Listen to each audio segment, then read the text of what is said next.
Quelles sont les dépenses inévitables qui attendent les étudiants à leur arrivée en France? Si tu as également été posé cette question, sache que tu es au bon endroit parce que dans la vidéo d'aujourd'hui, je vais vous donner quelles sont les stratégies qui vont vous permettre d'optimiser votre budget, mais aussi d'éviter les pièges les plus sournois. Donc, si ça t'intéresse, je t'invite à regarder cette vidéo jusqu'à la fin, car les astuces que je vais donner dans cette vidéo pourraient vous permettre de pouvoir économiser une montagne d'euros. Si tu es nouveau sur cette chaîne, sache que je publie régulièrement des vidéos qui vont te permettre de réussir ta procédure Campus France, mais aussi tout un tas de vlogs et astuces qui vont te permettre de réussir ton intégration ici en France. Donc, si ça t'intéresse, je t'invite ici à t'abonner et à activer la cloche de notification pour ne rien manquer. Tout d'abord, on va commencer par les dépenses non ajustables. Ces dépenses-là dont le montant est fixé par l'administration et qui sont obligatoires dès votre arrivée sur le territoire français. Et en première position ici, on a la validation du visa. Comme vous le savez, comme dans tout autre pays, si vous souhaitez résider sur un territoire en règle et en toute tranquillité, il y a certains documents, certaines procédures administratives obligatoires que vous ne pouvez pas échapper et la validation du visa en fait partie. Pour valider votre visa, la procédure se fait en quelques étapes et celle-ci doit se faire obligatoirement les 3 mois suivant votre arrivée sur le territoire français. Là, on va partir sur mon ordinateur et vous montrer comment vous devez valider votre visa en quelques étapes. Vous allez partir sur Google, taper validation du visa. Après avoir tapé validation du visa, vous allez tomber sur la page des services publics. Vous allez cliquer dessus. Et ici, vous allez partir sur accéder à la démarche en ligne parce que c'est une procédure qui se fait en ligne. Plus besoin de partir à la préfecture. Et ici, vous allez taper sur je valide mon visa. Après avoir entré ici, vous allez tomber sur numéro du visa. Il va falloir entrer votre numéro du visa. Et ici, je vous affiche ça là, c'est le numéro qui est en haut à droite sur votre titre de séjour. Et là, dès que vous allez entrer cette information-là, vous allez juste remplir vos informations personnelles et après, vous allez devoir payer le terme fiscal dont le montant est de 50 €. Et en deuxième position ici, on a le CV, la contribution à la vie étudiante et au campus. Comme vous le savez, votre procédure d'inscription, vous n'allez pas la finaliser dans votre pays d'origine, mais à votre arrivée sur le territoire français, c'est là que vous allez devoir finaliser votre procédure d'inscription. Et ici, le CV en fait partie.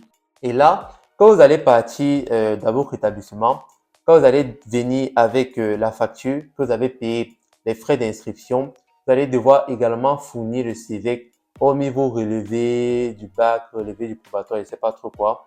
Vous allez devoir fournir le CV. Et le montant est estimé à 103 € pour la période 2024-2025. Donc, c'est une dépense obligatoire fixée par l'administration et le CV est renouvelable chaque année. Donc, vous n'allez pas seulement payer le CV cette année, mais chaque année, pendant votre période d'études ici en France, chaque fois que vous allez devoir vous inscrire dans une université, vous allez devoir payer le CV. Donc, ce sont les deux dépenses obligatoires et qu'on ne peut pas ajuster le montant ou contourner.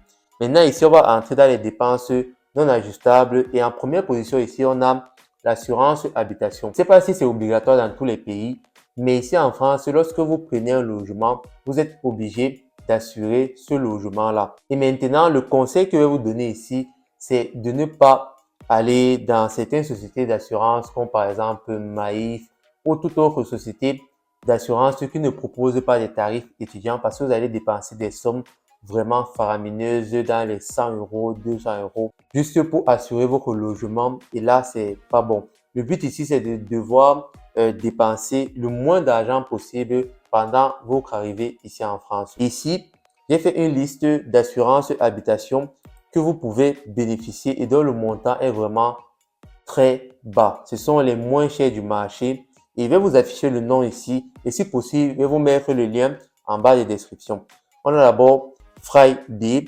Ici, c'est une assurance qui couvre l'ensemble des biens qui se trouvent dans votre logement et le montant est fixé à 44,82 € l'année. Donc ça, c'est vraiment très intéressant. En deuxième position, on a Luco. C'est une néo-assurance en ligne qui propose même des services supplémentaires et personnalisables. Et ici, le montant est de 3,9 € par mois. Donc, c'est vraiment très intéressant. En troisième position, on a Lovis. C'est aussi une néo-assurance qui offre certaines garanties à la carte et le montant est fixé à 3,5 €. par mois. En quatrième position, vous avez GMF qui propose des tarifs étudiants qui sont de 4,83 € par mois. Donc ça également, c'est très intéressant. Et en cinquième position, vous avez Direct Assurance qui propose l'assurance habitation à 7 € par mois. Donc ça également, c'est très intéressant. Je pense que vous pouvez aussi trouver soit Direct Assurance sur le site de Campus France. Ce sont aussi des assurances habitation qui sont proposées par Campus France. Mais Luco et Lovis sont également disponibles sur le site de Campus France. Et en sixième position, ici, on a Matmut qui propose une couverture complète et économique à 7,22 € par mois. Je vais vous afficher les noms ici. Et si possible, je vais vous mettre les liens en bas de description. Mais si vous allez sur le site de Campus France, vous tapez assurance habitation, je pense que vous pouvez également les trouver là-bas. Donc là, c'était la première dépense obligatoire, mais ajustable. Quand il dit ici ajustable, ça veut dire qu'il n'y a pas un montant fixé par l'administration. Donc, vous êtes obligé de payer. Et en deuxième position, on a l'ouverture d'un compte bancaire. Comme vous le savez, quand vous allez arriver ici, votre argent, que soit vous avez opté par exemple pour la prise en charge ou l'AVI, il faut savoir que directement à votre arrivée, vous n'aurez pas accès à cet argent-là dès vos premières semaines et parfois même après votre premier mois, vous n'aurez pas accès à cet argent-là. Il va falloir alors ouvrir un compte bancaire dans une banque qui est située dans votre ville. Et vraiment, c'est après votre inscription. Si vous voulez, par exemple, bénéficier de l'exonération des frais d'entretien de votre compte bancaire, c'est après avoir finalisé votre inscription dans votre établissement que vous allez pouvoir créer votre compte ou bien ouvrir votre compte bancaire. Et ici, vraiment, comme le but, c'est de dépenser le moins d'argent possible dès votre arrivée ici en France parce que il y aura beaucoup de dépenses que vous allez effectuer dans l'avenir. C'est vraiment des dépenses très importantes. Et vraiment, quand vous venez d'arriver les 3 premières semaines ou le premier mois, c'est de dépenser le moins d'argent possible tout en réalisant une bonne installation. Et donc, l'ouverture du compte bancaire ici, vraiment, il faut savoir que ici, toutes les banques ne sont pas pareilles. Dans certaines banques, pour l'ouverture du compte, il va falloir obligatoirement faire un dépôt soit de 100 €, soit de 200 €, soit de 150 €. Et vraiment, on n'a pas besoin de ça pour le début. L'argent que vous avez, c'est premièrement de vous nourrir, c'est le plus important. Pas pour l'ouverture de compte, dépenser des sommes importantes et encore pire s'il y a des frais d'entretien du compte. Moi, si je peux vous conseiller une banque, c'est vraiment BNP. Moi, je suis à BNP depuis, je fournis juste mon attestation d'inscription et je suis exonéré des frais d'entretien du compte. Et jusqu'ici, je n'ai vraiment pas eu de problème avec BNP. Si j'ai un souci, je n'ai qu'à contacter le conseiller et il va résoudre ce problème. Moi, j'ai une amie qui est arrivée ici en France. Je ne vais pas citer le nom de la banque dans laquelle elle est partie s'inscrire, mais déjà elle doit payer des frais d'entretien du compte alors qu'elle est étudiante et sa banque fait souvent des prélèvements dans son compte sans son autorisation et parfois sa carte est tout simplement bloquée. Et donc, je vais vraiment vous éviter ces petits cracas en vous demandant, si possible, d'ouvrir votre compte chez BNP ou soit chez Crédit Agricole, par exemple. Ce sont des banques plutôt intéressantes. Si vous, par exemple, vous voulez ouvrir un second compte bancaire, je vais vous donner ici un code de parrainage pour tous ceux qui vont vouloir ouvrir un second compte, par exemple chez Boursorama. Je vais vous donner mon code de parrainage qui va vous permettre de pouvoir gagner jusqu'à 220 € et ceci est disponible jusqu'au 5 juillet 2024. Donc, je vous invite vraiment à pouvoir bénéficier de cette offre à l'ouverture de votre compte. Et vous allez pouvoir bénéficier de ces 220 € directement après l'ouverture de votre compte. Donc, réellement, n'hésitez pas, c'est une belle opportunité. Ne pas hésiter. Après l'ouverture du compte, la troisième dépense obligatoire que vous devez vraiment éviter les petits pièges que beaucoup de personnes tombent souvent, c'est l'abonnement téléphonique. Les amis, si vous prenez vraiment à votre arrivée, vous partez dans une mauvaise agence et vous souscrivez à une mauvaise offre en ce qui concerne le forfait mobile, je vous assure que ça va vraiment vous pénaliser et vous allez dépenser vraiment de grosses sommes alors que peut-être vous n'aurez pas une bonne connexion Internet. Et pour les ressortissants, pour ceux qui ne sont pas ressortissants de la zone euro, il faut savoir que à votre arrivée ici, votre numéro, comme vous le savez, sera plus disponible. Votre forfait que vous avez dans votre pays d'origine ne sera plus disponible. Et là, vous allez devoir souscrire à une offre Internet, soit chez SFR, ça c'est Bouygues Télécom, ça c'est Free. Et souvent, on vous propose de prendre votre forfait téléphonique avec le téléphone. Et vraiment, le conseil que je peux vous donner, c'est de ne pas acheter le téléphone. N'achetez pas le téléphone. Si vous avez la possibilité, si par exemple vous voulez un nouveau téléphone, achetez votre téléphone dans votre pays d'origine. Venez ici et souscrivez plutôt à un forfait mobile et avoir un téléphone français par exemple.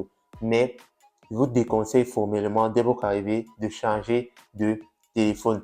Et là maintenant, ça dépend de votre comportement. Si vous êtes quelqu'un que vous aimez beaucoup sortir, vous aimez être dehors, vous aimez étudier à la bibliothèque, faire des recherches à l'extérieur, je vous conseille de prendre un forfait mobile. Pour ceux qui vont arriver dans les prochains mois, Bouygues Télécom propose un forfait mobile qui est à 10 euros. Donc, ça peut être intéressant de pouvoir commencer avec Bouygues Télécom. Et après la deuxième année, si ça passe à 30 euros, à 40 euros, vous pouvez changer de forfait mobile.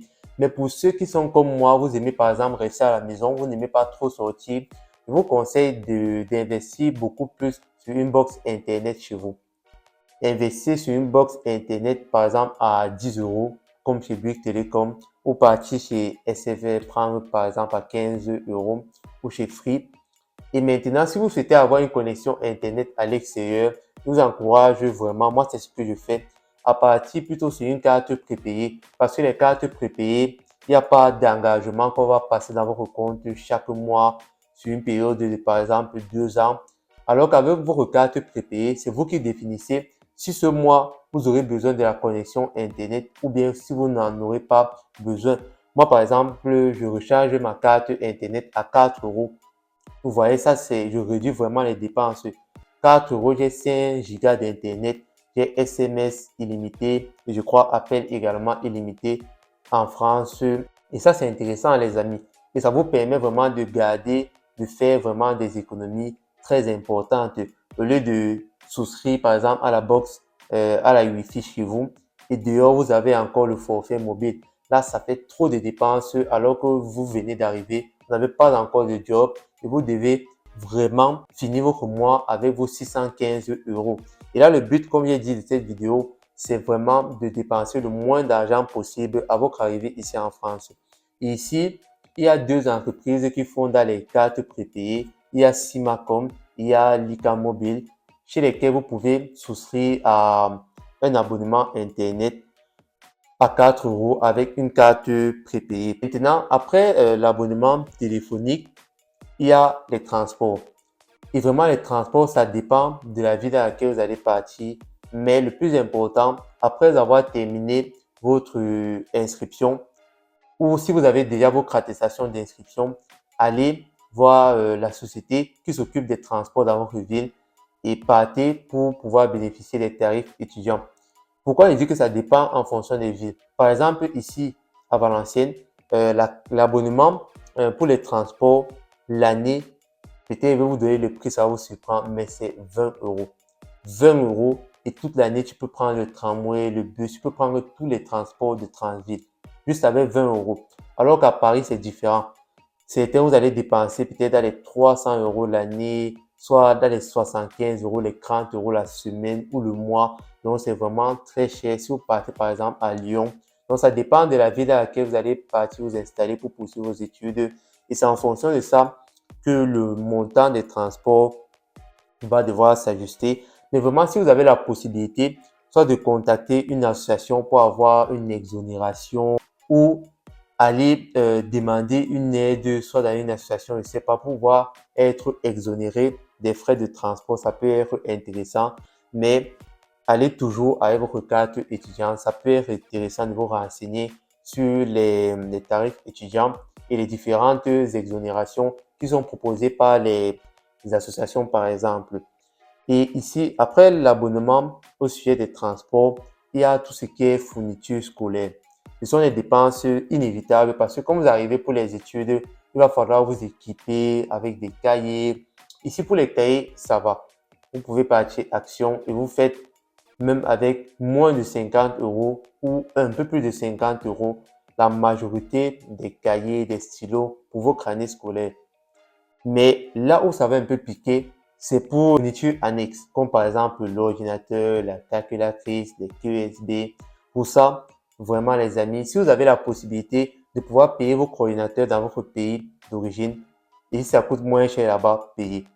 Parce qu'ici, les ordinateurs, vous allez trouver des ordinateurs soit à 1000 euros, 800 euros, 600 euros. Et vraiment, c'est très cher pour ce que c'est. Et si vous venez avec vos coordinateurs, je vous conseille vraiment de prendre déjà la suite Microsoft, que ce soit Excel, Word, PowerPoint. Prenez et installez ça directement dans vos coordinateurs. Parce que ici, il faut savoir que pour avoir Excel, Word, PowerPoint et les autres, il va falloir payer l'abonnement annuel de 110 euros, je crois. Et là, vraiment, quand vous venez d'arriver, juste pour Excel ou Word, si vous avez la possibilité d'installer ça directement dans votre pays, installez.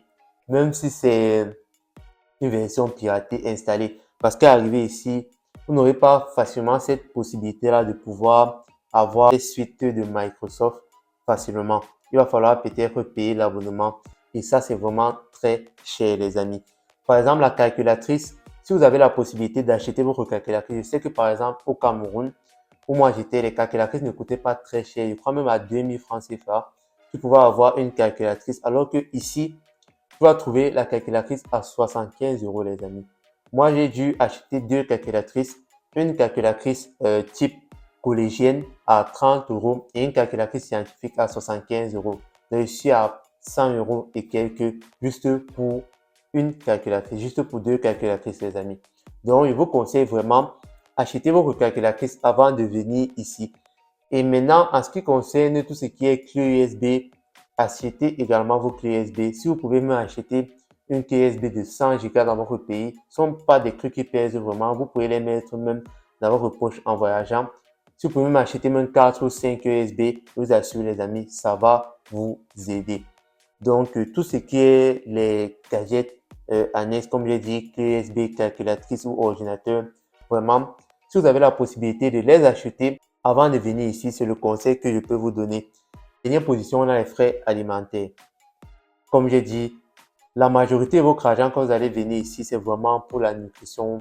Ne pas entrer dans les dépenses, tout ce qui est habillement, les sorties. Je vous déconseille vraiment de faire ça à votre arrivée ici. Surtout si vous n'avez pas encore ouvert un compte bancaire. Et comme je dis, voyagez avec beaucoup d'argent sur vous. C'est vrai, on a déjà payé les frais de scolarité, on a payé les billets d'avion. Mais vraiment, si vous ne voyagez pas avec une certaine somme d'argent sur vous, il y aura beaucoup d'imprévus qui peuvent tomber sur vous et vous n'allez pas pouvoir les honorer. Vous allez devoir appeler vos parents, de devoir vous envoyer encore un peu d'argent pour pouvoir subvenir à ces différentes obligations. Moi, quand je venais sur moi, j'avais 300 euros et comme j'avais ma grande soeur en Belgique, elle-même également, je crois qu'elle avait 2000 euros pour pouvoir m'aider à pouvoir faire les dépenses annexes, que ce soit équiper la maison. Et encore, j'ai même pas parlé pour ceux qui vont prendre des logements à nu comme ça, non meublés, il va falloir équiper ces maisons-là. Il va falloir acheter des assiettes, acheter des marmites, acheter des ustensiles de cuisine. Et là, également, c'est d'autres dépenses. Donc, s'il doit vous donner un conseil d'une somme, par exemple, d'argent que vous pouvez venir avec en fonction de tout ce qu'on a vu ensemble, c'est venir minimum avec 1500 euros sur vous ou 2000 euros grand max. Donc, on mis les dépenses, on mis la vie ou la prise en charge, venez avec sur vous minimum 2000 euros pour pouvoir subvenir aux dépenses obligatoires dont vous allez devoir faire face. Et donc, ce sont là les différentes dépenses inévitables et obligatoires pour la majorité des étudiants qui vont venir s'installer ici en France. Et donc, on a terminé avec la vidéo d'aujourd'hui. Pour tous ceux qui vont venir s'installer ici en France et qui auront besoin pour trouver soit un job étudiant, un job d'été, je sais pas, et qui ont besoin d'aide pour la rédaction de leur lettre de motivation, de leur CV, ou bien qui auront besoin d'une personne qui va les aider à s'entraîner, autant pour moi, pour leur entretien. Je vais vous afficher le lien de ma page ComeUp où vous pourrez pouvoir bénéficier de mes services. Et là-bas, les tarifs sont très alléchants. Vous allez voir, je vous fais la lettre de motivation ou le CV à 10 euros. Et c'est vraiment très intéressant. Je vais vous mettre le lien en bas de description si ça vous intéresse. n'hésitez pas à faire un tour. Si vous avez apprécié la vidéo d'aujourd'hui, n'hésitez pas à lâcher un pouce, ça fait plaisir. Et surtout, don't forget to subscribe to my channel. Rendez-vous à la semaine prochaine et God bless you. Ciao.